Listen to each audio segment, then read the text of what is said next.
तो इस वीडियो में मैं क्लास 11 के लिए मैथ बताऊंगा। समुच्चय जिसे सेट बोलते हैं। अब सेट की परिभाषा, समुच्चय की परिभाषा क्या है? संबंध एवं फलन को परिभाषित करने के लिए समुच्चय का प्रयोग किया जाता है। संबंध एवं फलन को परिभाषित करने के लिए समुच्चय का प्रयोग किया जाता है। अब हम प्रश्नावली 1 देखेंगे, इसके कुछ एग्जाम्पल और सवाल भी।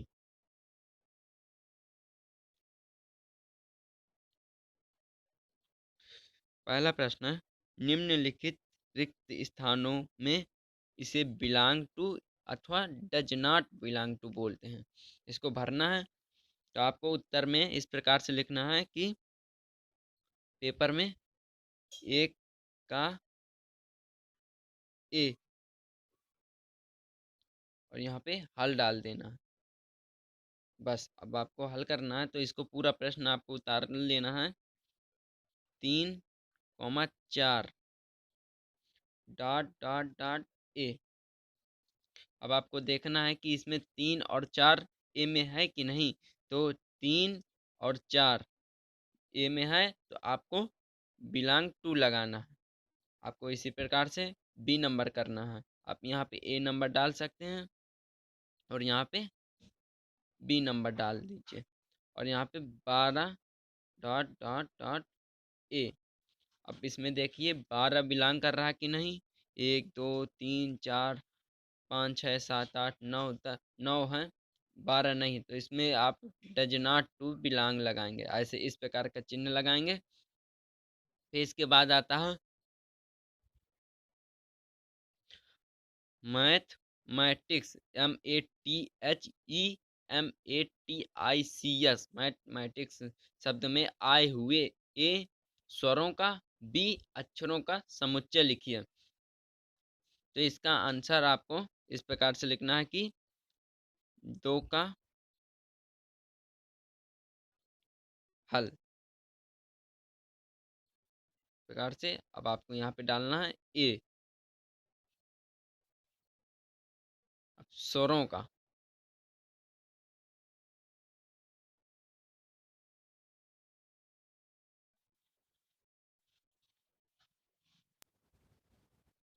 स्वर में आप स्वर लिखेंगे, तो स्वर होते हैं ए ई आई ओ यू।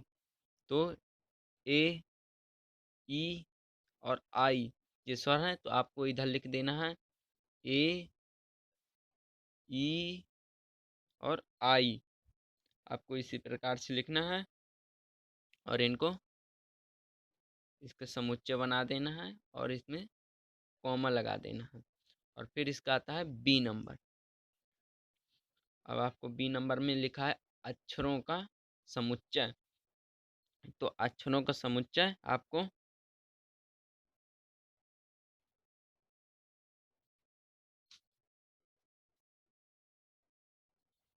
एम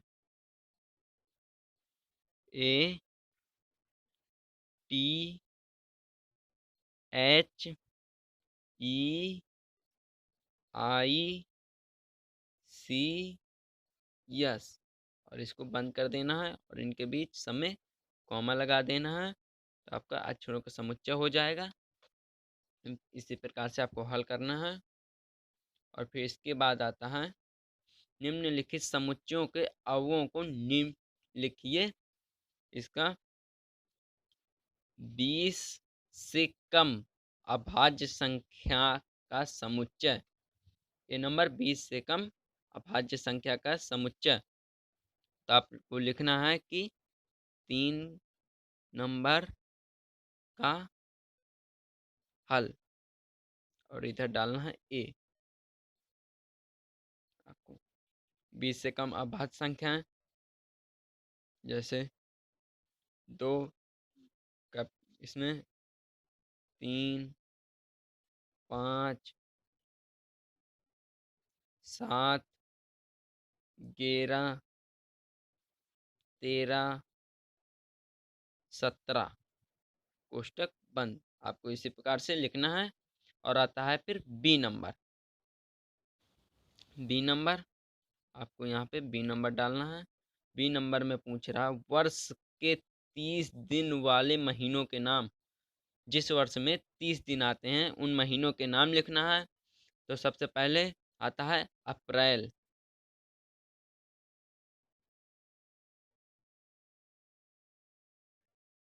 और फिर आता है जून, फिर आता है सितंबर,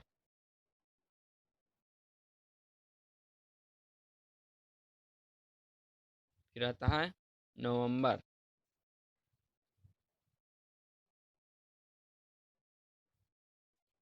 आपको 30 दिन वाले महीनों के नाम इस प्रकार से लिखना है, अप्रैल, जून, सितंबर, नवंबर, और इसको कोष्टक बंद कर देना है। इसके बाद प्रश्न आता है चौथा नंबर, निम्नलिखित समुच्चयों को नियम रूप में लिखें। अब नियम रूप क्या है, तो इसको सबसे पहले आपको लिखना है कि चौथे का हल।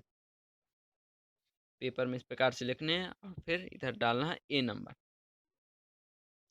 फिर आपको लिखना है नियम रूप में।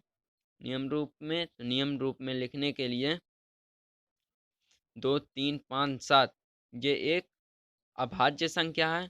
तो आपको इस प्रकार से लिखना है कि यक्स सच दैट यक्स एक अभाज्य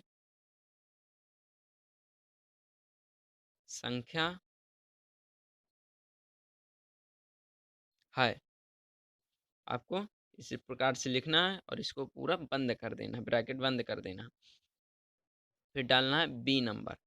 अब बी नंबर क्या है, 1, 1/2, 1/3, 1/4 डॉट डॉट डॉट। तो इसी में भी लिखना है यक्स सच डैट यक्स बराबर 1/n। n बिलोंग कर रहा प्राकृतिक संख्या से तथा यहाँ n एक प्राकृतिक संख्या है। ठीक, संख्या है, यानी एक प्राकृतिक संख्या है। अब इसको कोष्टक बंद कर देना है आपको दोनों तरफ से। यहाँ 1, 2, 3, 4 ये सब प्राकृतिक संख्या होती है, ये आपको याद रखना है। इसको सिर्फ बटे में लिखा गया है, आपको ये याद रखना है। इसके बाद आता है पांचवा नंबर,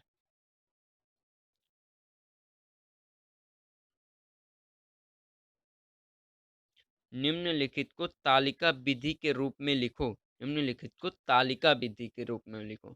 अब इसको पहले नियम विधि के रूप में लिखा है, अब इसको उल्टा तालिका विधि के रूप में लिखना है। तो इसमें डालना उसी प्रकार 5 का हल और इधर ए नंबर, यक्स यक्स एन, जहाँ एन एक धन पूर्ण संख्या है।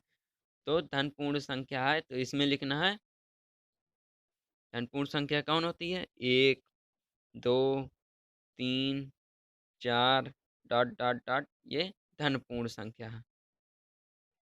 आपको इसी प्रकार से लिखना है। और फिर आता है 6 नंबर, निम्नलिखित समुच्चयों को घात समुच्चय लिखो। निम्नलिखित समुच्चयों के घात समुच्चय लिखना है। इसमें भी डालना है आपको 6 का हल। पेपर में आपको इसी प्रकार से लिखना है और यहाँ पे डालना है ए, और फिर यहाँ 3, 4 आपको इस प्रकार से लिखना है। लिखने के बाद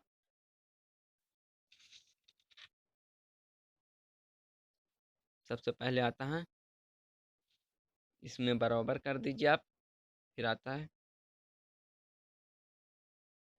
5, 3, 4, 3, 4। इसको पूरा पूरा इधर से कोष्टक ये बंद, और इधर से 5 में आपको याद रखना है कि इसमें कोष्टक नहीं लगाना है, नहीं तो ये एकल समुच्चय हो जाएगा, ये आपको याद रखना है। अगर दो संख्या में कितनी घातें होंगी तो आपको 2n कर देना है। मतलब दो, अगर यहाँ दो संख्याएं हैं तो आपको यहाँ 2 से गुणा कर देना है। तो 2 दूनी 4, तो 1, 2, 3, 4 इसी प्रकार से आपको लिखना है। तो मैंने इसको लिख दिया है। अब आता है 7 नंबर। तो 7 नंबर में लिखा है यदि ए बराबर 1 2 3, बी बराबर 2 3 4 तथा सी बराबर 3 4 5 6, तो ए माइनस बी ज्ञात करना है आपको। तो ए माइनस बी कैसे ज्ञात करेंगे आप? तो यहाँ पे आपको डालना है 7 का हल और फिर यहाँ पे ए नंबर डालना है। ए नंबर आपको ए माइनस बी लिखना है बरोबर, आप ऐसे भी लिख सकते हैं जैसे ए के पूरे तत्व 1 2 3 माइनस बी, यहाँ बी के पूरे तत्व 2 3 4। अब इसमें ए माइनस बी बराबर, आपको ये देखना है कि इसमें जो अंक हैं इसमें भी वो अंक हैं। तो जैसे एक, तो एक इसमें नहीं है, दो, दो इसमें है, तीन, तीन इसमें है। अब आपको दो तीन निकल गए, अब आपको एक, तो आपका आंसर एक हो जाएगा। ये आपको इसी प्रकार से करना है कि जो इसमें होता है वो उसको उसमें भी होना चाहिए, तो ये हट जाता है। अब आपको माइनस हो जाता है, अब इसमें एक बचा क्योंकि इसमें ए है, ये वाला संख्या नहीं लिखी जाती क्योंकि ये ए माइनस बी है। अगर बी माइनस ए होता तो हम इसमें 4 लिखते, एक नहीं लिखते। इसी प्रकार से और फिर आता है बी नंबर। बी नंबर में ए माइनस बी माइनस सी। अब ए माइनस बी कितना निकला? एक, और आपको यहाँ पे एक लिख लेना है और माइनस सी के तत्व लिखना है 3 4 5 6। तो इसमें एक नहीं है, एक नहीं है, आपको यहाँ पे इसका उत्तर भी एक हो जाएगा। ए माइनस बी और माइनस सी का उत्तर कोष्टक में एक हो जाएगा। ये आपको याद रखना है।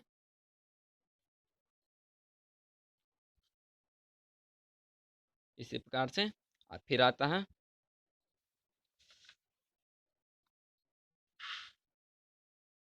ये नंबर, यदि ए बराबर ए बी सी तथा यू, जिसे यूनियन कहते हैं, A B C X Y Z, तो ए डैश ज्ञात करना है। तो 8 का हल यहाँ पे डालना आपको ए डैश। तो ए डैश ज्ञात करने के लिए हमें सबसे पहले ये देखना होगा कि ए बी सी में ए बी सी के सभी तत्व कट कर देने हैं इनसे इस प्रकार से, और इसमें क्या बचा यूनियन में एक्स वाई जेड। तो एक्स वाई जेड आपको इस प्रकार से पुस्तक बंद कर देना है, ये आपका आंसर हो जाएगा। ये बिल्कुल आसान से क्वेश्चन है, आपको थोड़ा सा दिमाग लगाना है और ये तुरंत हल हो जाएंगे। आपको पेपर में देख के घबराना नहीं, कितना बड़ा क्वेश्चन है। ये है वो है 9 नंबर, यदि यूनियन 1 2 3 4 5 6 7 8 9, तो ए बराबर 2 4 6 8, बी बराबर 2 3 5 7, जिसमें ज्ञात करना है बी माइनस ए। तो हम इसमें लिखेंगे 9 का हल। तो हम सबसे पहले क्या ज्ञात करेंगे? ए नंबर में बी माइनस ए ज्ञात करेंगे हम। तो बी माइनस ए, तो पहले बी के तत्व लिख लेंगे पूरे, 2 3 5 7 माइनस ए। ए में कितने हैं? 2 4 6 8। अब इसमें ये देखना है कि बी के कितने तत्व हैं। इसमें 2 है तो 2 कट जाएगा। इसमें और क्या है? 3 है, 5 है, 7 है, इसमें नहीं है। तो सिर्फ आपको लिखना है 3 5 और 7। ये ए माइनस बी निकल आया आपका।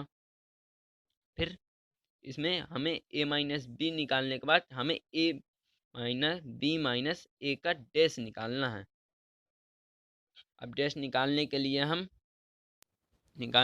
हम 3 5 7 को यूनियन में घटा देंगे। तो 3, इसको घटाने के बाद इसमें 3, 5, 7 को घटाने के बाद आता फिर 1 बच्चा है, 2 बचता है, 4 बचता है, 6 बचता है और 8 बचता है और 9 बचता है। ये आपका आंसर हो जाएगा, पूरा राइट आंसर। आपको इसी प्रकार से करना है। फिर इसके बाद आता है 10 नंबर।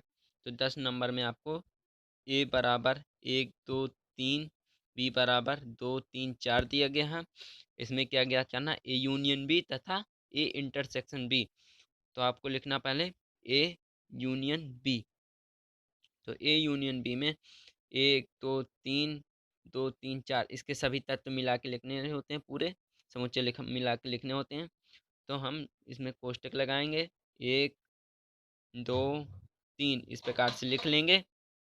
और फिर हम दूसरे में देखेंगे कि कितने कॉमन है। तो 2 और 3 इसमें मिल रहा है, इसलिए हम इसी समुच्चय को हम दोबारा नहीं लिखते, इसलिए हम इसको दोबारा नहीं लिखेंगे। फिर इसके बाद आता है 4, तो हम 4 को लिख देंगे, ये हमारा फाइनल आंसर हो जाएगा।